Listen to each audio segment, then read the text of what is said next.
Hello வணக்கம். பாருங்கள், இது அந்த ஏற்கனவே கருப்பி காட்டியிருக்கிறேன். அவளுடைய பொண்ணு, கருப்பியோட பொண்ணு.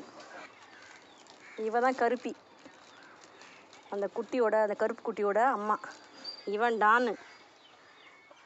இவர் இவர் ஒரு பேட்ச் பையன். இன்றைக்கி பாருங்கள், பிஸ்கெட்டு தான் போட்டோம், சாப்பிட்டுட்டு இருக்கிறாங்க. கொஞ்ச நேரத்துக்கு முன்னாடி சாப்பாடு கொஞ்சம் போட்டாச்சு.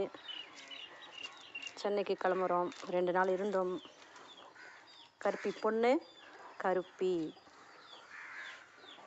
டானு, பேட்சி. நன்றி, வணக்கம். ஸ்ட்ரீட் டாக்ஸ்க்கு எல்லோரும் ஆதரவு கொடுக்கணும். இது மாதிரி தன்னால் முடிஞ்ச உதவிகளை செய்யணும். நன்றி, வணக்கம்.